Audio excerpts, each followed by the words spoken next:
بسم اللہ الرحمن الرحیم ایاک نعبد و ایاک نستعین. جناب chief minister Punjab Usman Buzdar, federal ministers, member of parliament, provincial ministers, میرے کسانوں کے ریپرزینٹیٹیوز، کیونکہ سارے تو کسان نہیں آ سکتے. 28 لاکھ ہیں کسان، نہیں 70 لاکھ، 83 لاکھ ماشاءاللہ ہمارے ملک میں کسان ہیں، جو بہت بڑی اس ملک کا احساس ہے. اور یہ جو سارا آج ہم نے پروگرام کیا، اس کا مقصد ہی ایک پیغام دینا ہے کہ یہ ملک اپنے 83 لاکھ کسانوں کی مدد جب کر گیا تو ملک اٹھ گیا.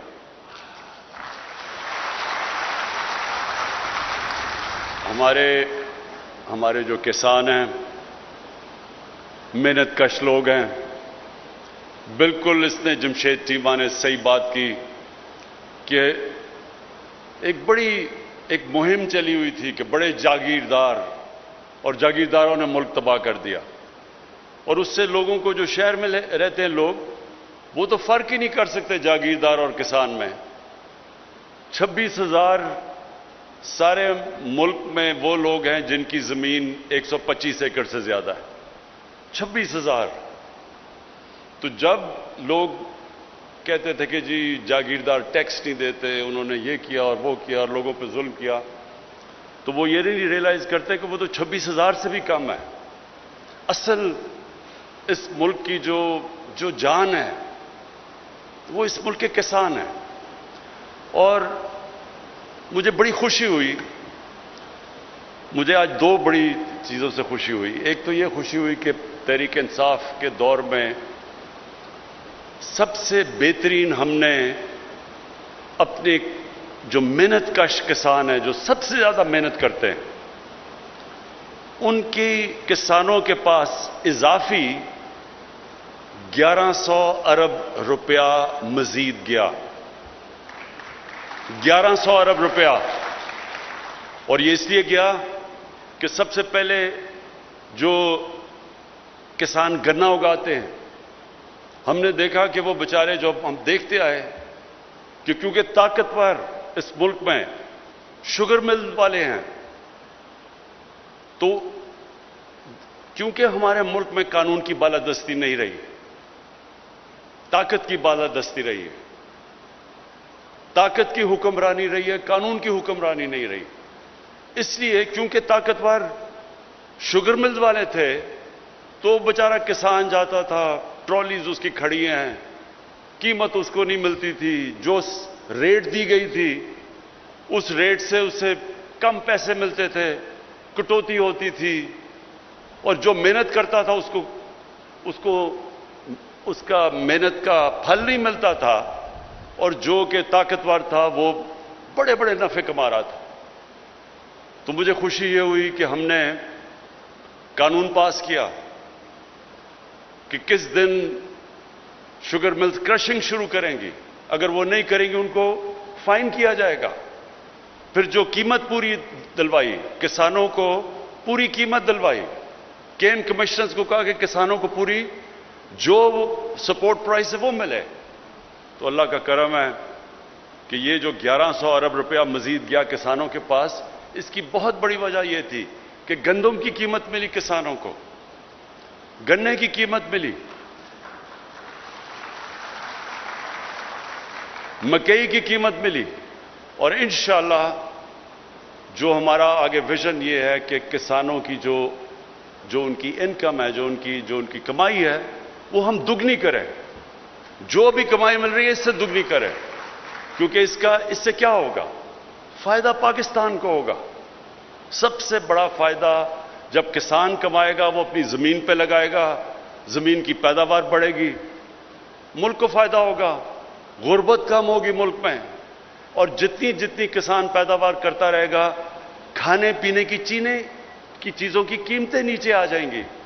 یہ جو مہنگائی ہے اس وقت، اس کی بہت بڑی وجہ یہ ہے کہ پاکستان وہ ملک جو دنیا کو چیزیں ایکسپورٹ کرتا تھا، آج جو دکھایا کہ ہماری آبادی کدھر سے کدھر پہنچ گئی ہے۔ جب پاکستان بنا تھا تو اس ہمارے خطے کی اس پاکستان، ایک تو ایسٹ پاکستان تھا، تو جو ہمارا ویسٹ پاکستان تھا اس کی آبادی مشکل سے 4 کروڑ تھی۔ 4 کروڑ تھی پاکستان کی 1947 میں آبادی، دیکھتے دیکھتے پہنچ گئی ہے 225 ملین، یعنی کہ 22.5 کروڑ۔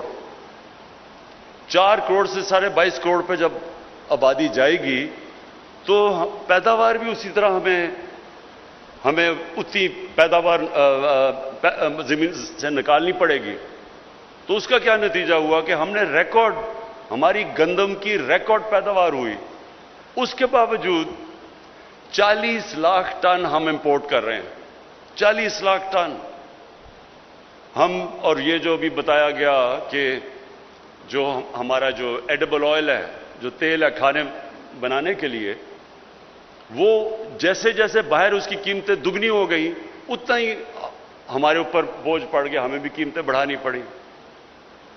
تو جو آج سارا مقصد بتانے کا آپ کو یہ ہے کہ ہم نے پہلے تو کسان کی مدد کرنی ہے، کسان کو پیسہ ملے، پھر کسان کی ٹیکنالوجی سے مدد کرنی ہے۔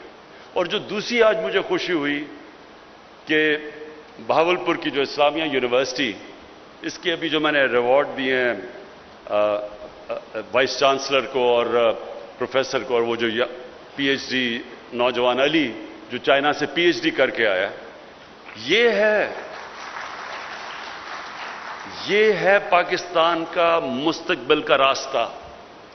جب تک ہم اپنے ملک میں ریسرچ نہیں کریں گے، اچھی بلی مجھے بچپن میں یاد ہے کہ ہم دنیا کہتی تھی جی فیصل آباد میں ایگریکلچر کی یونیورسٹی بڑی کلاس کی ہے، بڑی اس کی تعریفیں ہوتی تھی، وہ بڑے بڑے بیج بناتی تھی۔ دیکھتے دیکھتے ہماری وہ جو یونیورسٹی کی جو ساری طاقت تھی ریسرچ کرنے کی، وہ آہستہ آہستہ ختم ہو گئی۔ تو آج ہم کیوں ادھر بیٹھے ہوئے؟ یہ ملک، اللہ نے جو زمین دی ہے اس ملک کو، جو ہمارے پاس 12 موسم دیے ہیں، ہم تو کچھ بھی کر سکتے تھے۔ ابھی جمشید چیمہ نے آپ کو بتایا کہ کتنی چیزیں جو ہم باہر سے منگواتے ہیں وہ ہم پاکستان میں ساری اگا سکتے ہیں۔ جس ملک کے پاس 12 موسم ہوں، ہر چیز وہ اگا سکتا ہے پاکستان میں،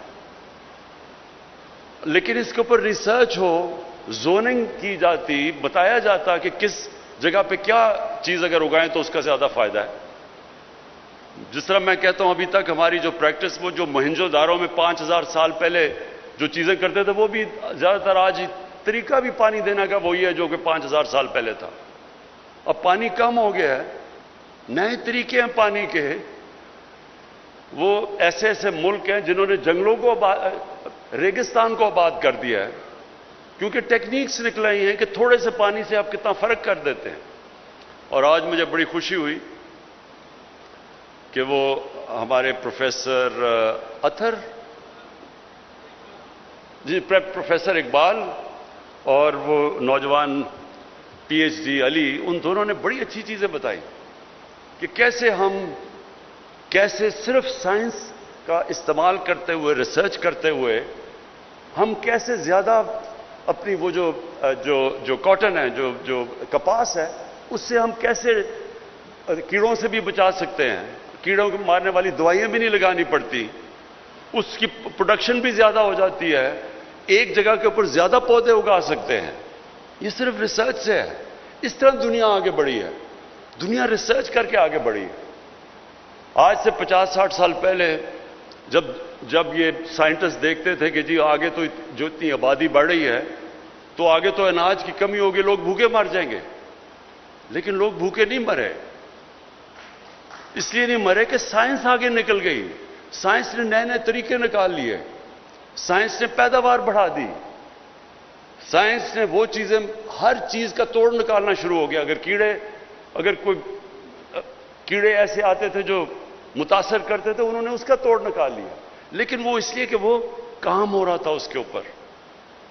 تو مجھے یہ آج سب سے زیادہ خوشی ہوئی، میں نے دیکھا کہ ہمارے بھی لوگوں نے یہ کام شروع کر دیا، اور بہاولپور اسلامیہ یونیورسٹی کو یہ کریڈٹ جاتا ہے کہ آپ نے یہ، اور وائس چانسلر صاحب فکر نہ کریں، آپ کی ہم پوری مدد کریں گے، آپ ریسرچ کریں، یہ میں گارنٹی دیتا ہوں کہ میں اور چیف منسٹر آپ کے لیے پوری فنڈز بھی ہم دیں گے آپ کو۔ اور میں اس لیے بھی اپنے کسانوں کی مدد کرنا چاہتا ہوں، کیونکہ دیکھیں اگر پاکستان نے آگے بڑھنا ہے تو سب سے پہلے میں نے پھر سے کہوں، غربت، ہم نے اس ملک میں اپنے لوگوں کو غربت سے نکالنا ہے۔ کوئی ملک آگے نہیں بڑھ سکتا اگر تھوڑے سے امیر لوگ ہوں اور غریبوں کا سمندر ہو، کوئی ملک ترقی نہیں کر سکتا۔ ترقی تب کرتا ہے جب اپنے ملک کے کمزور طبقے کو بھی وہ اوپر اٹھاتا ہے۔ انسانی معاشرہ ہوتا ہی وہ ہے جس میں انسانیت ہو، اور انسانیت کا تقاضا ہے کہ جو آپ کے لوگ پیچھے رہ گئے ہیں، دنیا کی ریس میں پیچھے رہ گئے ہیں، ہماری پوری کوشش ہو کہ ان کو ہم اوپر اٹھائیں۔ اور یہ مدینہ کی ریاست میں یہ نبی صلی اللہ علیہ وسلم نے سب سے بڑا اصول لے کے آئے تھے، دنیا کی تاریخ میں پہلی دفعہ کہ ریاست نے اپنے کمزور طبقے کو کی ذمہ داری لے کے پہلی دنیا کی تاریخ کی فلاحی ریاست بنائی تھی۔ تو چائنا نے اگر آج دنیا کی سب سے بڑی پاور بننے جا رہا ہے تو انہوں نے وہی اصول اپنائے تھے، انہوں نے بھی اپنے غریبوں کو اوپر اٹھایا تھا۔ آج سے 35 سال پہلے چائنا اور ہندوستان تقریباً ایک جگہ کھڑے تھے۔ آج چائنا کو دیکھیں اور ہندوستان کو دیکھیں، کیونکہ چائنا نے 70 کروڑ غریب لوگوں کو اوپر اٹھایا، غربت سے اوپر اٹھایا، اور وہ آج دنیا کی دنیا یہ سمجھتی ہے کہ اب چائنا کو کوئی نہیں روک سکتا کہ دنیا کی سب سے بڑی پاور بنے۔ ہندوستان کو دیکھیں، غربت کی انتہا ہے، ابھی دیکھیں جو حالات ہیں ان کے، اور کیا وجہ ہے؟ کیونکہ ان کا چھوٹا سا طبقہ امیر سے امیر ترین ہو گیا، لیکن غربت کی انتہا ہے وہاں۔ تو ہم نے وہ، جب میں کہتا ہوں کہ مدینہ کے ریاست کے اصولوں پہ چلنا ہے، تو سب سے پہلے جب ہم اپنی لوگوں کو غربت سے اٹھائیں گے تو ہمیں اپنے کسانوں کی مدد کرنی پڑے گی۔ جب کسان پیسہ بنائے گا، دیہات میں زیادہ غربت ہے، دیہات میں جب پیسہ جائے گا، جس طرح 1100 ارب روپیہ گیا ہے، مزید گیا ہے، جو پہلے سے زیادہ گیا ہے، تو جس طرح ہم دیہات میں کسانوں کی مدد کرتے جائیں گے، ملک خود ہی خوشحال ہوتا جائے گا۔ آپ کو پتہ ہے کہ پاکستان کی تاریخ کے سب سے زیادہ موٹر سائیکل بکے ہیں اس سال، کبھی پاکستان کی تاریخ میں اتنا موٹر سائیکل نہیں بکا۔ تو لوگ کہتے ہیں تباہ ہو گئے، ملک تباہ ہو گیا، تو تباہ ہو گیا تو ریکارڈ سارے ٹوٹ گئے موٹر سائیکل کے، ٹویوٹا کی گاڑیوں کے ریکارڈ ٹوٹ گئے ہیں، کبھی اتنی گاڑی نہیں بکی۔ تو موٹر سائیکل اس لیے بکا کیونکہ دیہات میں پیسہ گیا ہے، سب سے زیادہ موٹر سائیکل دیہات میں بکا ہے۔ تو ہم نے غربت کم کرنے کے لیے، پیداوار بڑھانے کے لیے، یہ جو باہر سے ہم کھانے پینے کی چیزیں امپورٹ کرتے ہیں اس کو روکنے کے لیے، کیونکہ یہ سمجھے، دیکھیں اس وقت پاکستان کا مسئلہ کیا ہے، اب ملک ماشاءاللہ اوپر جانا شروع ہو گیا۔ پہلے 2-1.5 سال تو ہم ملک کو سٹیبل کرتے رہے، مشکل حالات میں تھا، ہر طرح کے بحران آئے ہوئے تھے، پہلے سٹیبل کیا، اب آہستہ آہستہ ملک اوپر جا رہا ہے، تقریباً 4% ملک کی گروتھ ریٹ ہے، لیکن اب اس کو اور اوپر لے کے جانا ہے، اور وہ جائے گا۔ لیکن جو مسئلہ ہمیں آئے گا وہ ہے جس کو کہتے ہیں کرنٹ اکاؤنٹ، کہ ڈالر کتنے ملک میں آ رہے ہیں، ملک سے باہر کتنے جا رہے ہیں۔ یہ ایک مسئلہ اس لیے آ رہا ہے کیونکہ اب مشینیں امپورٹ کر رہی ہیں، ٹیکسٹائل کے لوگ فیکٹریاں مزید لگا رہے ہیں، اور لوگوں جب مشین امپورٹ کرتے ہیں تو ڈالرز ملک سے باہر جاتے ہیں۔ تو جب تک ہم اپنے ملک میں زیادہ ڈالر نہیں لے کے آتے، یہ ادھر ملک جا کے پھنس جاتا ہے، پھر ہمیں IMF کے پاس جانا پڑتا ہے، ڈالر کی کمی ہو جاتی ہے۔ اس لیے جو ہم چیزیں کھانے پینے کی امپورٹ کرتے ہیں، اور اس سال ہم نے سب سے زیادہ پاکستان کی تاریخ میں کھانے پینے کے اناج امپورٹ کیا ہے، کبھی اتنا زیادہ نہیں کیا۔ کاٹن بھی جو پاکستان ایکسپورٹ کرتی تھی، کاٹن بھی ہمیں امپورٹ کرنی پڑی۔ تو اس لیے کسانوں کو جب تک ہم مدد نہیں کریں گے ہمارا یہ ٹریڈ امبیلنس ہو جائے گا، جسے کہتے ہیں کرنٹ اکاؤنٹ، وہ بجائے سرپلس میں ڈیفیسٹ میں چلا جائے گا۔ تو یہ ہمارا اس وقت چیلنج ہے، تو اس لیے بھی ہم نے کسانوں کی مدد کرنی ہے۔ لیکن کسانوں کی جو میں ابھی جو ہم نے کسان کارڈ دیے، یہ بھی ایک انقلاب ہے۔ اب تک کسان کو ڈائریکٹ پیسے نہیں پہنچتے تھے، جب ہم کسانوں کو پیسے بھی دینا چاہیں تو وہ اتنے مشکل تھا کسان کو پیسہ پہنچانا، بیچ میں کوئی کہیں نہ کہیں کوئی چوری کر لیتا تھا، کوئی پہنچتا نہیں تھا، بڑا مسئلہ تھا۔ تو یہ اب ہم نے ٹیکنالوجی کا استعمال کیا اور پہلی دفعہ ایک کارڈ بنے گا کہ کسان اب اس کارڈ کے اوپر اس کو جو بھی ہم سبسڈی دیں گے، کھادوں کے اوپر، بجلی کے اوپر، ٹیوب ویل کے اوپر، جدھر بھی، وہ کارڈ کے اوپر اب سبسڈی آئے گی۔ وہ ڈائریکٹلی کارڈ جائے گا، کیڑے مارنے والی دوائیں ہیں اس کے اوپر سبسڈی، کبھی اگر عذاب آ گیا، خشک سالی ہو گئی، علاقے کے کسانوں کو مشکل پڑ گئی، تو کارڈ کے اوپر سبسڈی آئے گی آپ کی، تاکہ ڈائریکٹ ایک کسان جائے اور اپنا پیسہ نکال سکے۔ اور مجھے یہ بڑی خوشی ہے کہ یہ ایک پنجاب گورنمنٹ نے بڑا انیشیٹو لیا ہے، اور انشاءاللہ یہ اب ہمارے اگلا پختونخوا کی حکومت لے گی، آپ کو دیکھتے دیکھتے، اور جدھر پی ٹی آئی کی حکومت ہے آزاد کشمیر میں اور انشاءاللہ گلگت بلتستان میں، اور کولیشن گورنمنٹ ہے ہماری بلوچستان میں، ان سے بھی ہم بات کریں گے کہ کسانوں کے لیے یہ کارڈ دیں تاکہ ڈائریکٹلی ہم کسان کو سبسڈائز کریں۔ اس کے ساتھ ساتھ ہیلتھ کارڈ، یہ ہیلتھ کارڈ تو میری جب سے میں پولیٹکس میں آنے کا سوچ بھی رہا تھا، تو تب سے میرا تھا کہ اللہ نے کبھی مجھے موقع دیا تو سب سے پہلے میں ایک ہر پاکستانی اور خاص طور پہ جو ہمارے غریب طبقہ ہے اس کے لیے ایک انشورنس ہوگی اس خاندان کے لیے کہ اگر گھر میں بیماری ہوتی ہے اور ان کے پاس، اگر غریب لوگوں کے پاس پیسہ نہیں ہے تو ان کے پاس انشورنس ہوگی تاکہ وہ کسی بھی گورنمنٹ میں اور پرائیویٹ ہاسپٹل میں جا کے اپنا علاج کروا سکیں۔ اب یہ شوکت خانم کینسر ہاسپٹل بنا کیوں تھا؟ والدہ کو کینسر تھی، سب سے مہنگا علاج کینسر کا ہے۔ تو تب مجھے احساس ہوا کہ اگر ہمارے گھر میں پیسہ بھی اللہ نے کرم کیا ہوا تھا، تو اگر ہمیں اتنی مشکل ہے تو ایک غریب گھرانے میں کینسر ہوتی تو وہ کیا کرے گا؟ تو یہ تھی وجہ شوکت خانم بنانے کی، جو اللہ کا کرم ہے کہ آج بھی دنیا کا یہ دو، پشاور کا اور جو لاہور کا ہاسپٹل ہے، دنیا میں واحد کینسر ہاسپٹل ہیں دونوں، جدھر 70% مریضوں کا مفت علاج ہوتا ہے، کینسر کا علاج۔ لیکن میں نے تب بھی یہ سوچا کہ کبھی مجھے موقع ملے گا تو سب سے پہلا کام یہ کروں گا۔ تو ہمیں بڑی دیر لگی ہے تیاری کرنے کے لیے۔ پہلے پختونخوا کی حکومت میں پہلے ادھر سے شروع کیا ہم نے، ادھر سے انہوں نے تھوڑا تھوڑا کرتے ہوئے پھر سارے، اب پختونخوا میں ہر خاندان کے پاس ہیلتھ انشورنس ہے۔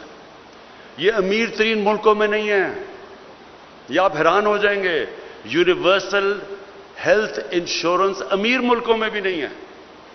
یہ بڑے کم دنیا میں ملکوں میں ہیں جو کہ آج پختونخوا میں ہر خاندان میں، اور اس سال کے آخر تک سارے پنجاب کے خاندانوں کے پاس ہیلتھ انشورنس ہوگی کہ کسی بھی 10 لاکھ روپے تک ایک خاندان کسی بھی ہسپتال میں جا کے، اگر گورنمنٹ نہیں تو پرائیویٹ ہاسپٹل میں چلا جائے، کسی بھی ہسپتال میں جا کے 10 لاکھ تک ایک خاندان اپنا 1 سال تک علاج کروا سکتا ہے۔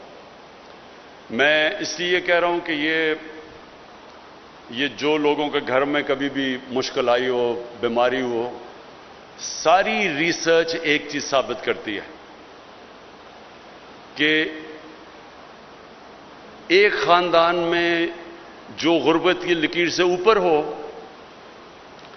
ایک بیماری ایسی آتی ہے کہ وہ خاندان غربت کی لکیر کے نیچے چلا جاتا ہے، مقروض ہو جاتا ہے، کیونکہ ان کا بجٹ مشکل سے ہوتا ہے کہ وہ آمدنی اور خرچوں کو بیلنس کر رہے ہوتے ہیں۔ ایک بیماری کی وجہ سے وہ خاندان نیچے چلا جاتا ہے۔ تو اس لیے یہ ہیلتھ کارڈ میں پھر سے اپنے پنجاب کے وزیر اعلیٰ کو خاص طور پہ اس کے لیے خراج تحسین اس لیے پیش کرتا ہوں کیونکہ مجھے پتہ ہے جب کیبنٹ میں ڈسکشن ہوتی ہے کہ جی یہ بھی چاہیے، فلانی بھی چیز، یہ بھی نہیں، سڑکیں، یہ وہ سب کچھ چاہیے ہوتا ہے، تو کئی دفعہ لوگ بھول جاتے ہیں کہ ہماری سب سے بڑی ذمہ داری تو وہ اس آدمی کی ہے، وہ لوگ ہیں جو بیچارے مشکل میں ہیں، تکلیف میں ہیں، غریب ہیں، تو ان کے لیے کوئی سوچتا ہی نہیں تھا کہ ان کو کیا ہوگا۔ کبھی کسی نے سوچا نہیں کہ غریب آدمی کے گھر میں اگر کوئی بیماری ہو تو وہ کدھر جائے گا۔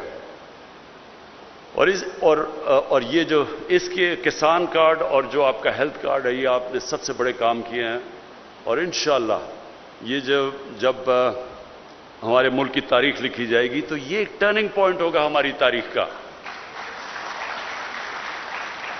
کہ کب وہ ملک نے اپنا راستہ بدلا جس کے لیے یہ ملک بنا تھا۔ 1947 میں جو آبجیکٹو ریزولوشن ہمارے فاؤنڈنگ فادرز نے کی تھی، انہوں نے کہا تھا پاکستان نے اسلامی فلاحی ریاست بننا ہے، اور کدھر اسلامی فلاحی ریاست اور ہم کدھر نکل گئے تھے۔ تو یہ دور اب آپ کے سامنے ہوگا جب ہم واپس جس مقصد کے لیے ملک بنا تھا واپس اس راستے کی طرف اب نکلیں گے، اور وہی ہم انشاءاللہ اس ملک کی عظمت کا راستہ ہوگا۔ میں آخر میں اپنے کسانوں کو یقین دلانا چاہتا ہوں کہ یہ میں آپ کے اوپر کوئی احسان نہیں کر رہا، یہ میرا فرض ہے کہ میں اپنے ملک کے کسانوں کی مدد کروں، اپنے ملک کے لیے ان کی مدد کروں، اپنے ملک کے مستقبل کے لیے، اپنے ملک میں غربت کم کرنے کے لیے، اپنے ملک میں خوشحالی لانے کے لیے میں اپنے کسانوں کی مدد کروں، اور انشاءاللہ آپ دیکھیں گے کہ میری حکومت، میری پروونشل حکومت، میری فیڈرل حکومت ہر وقت آپ کے ساتھ کھڑی ہوگی۔ شکریہ۔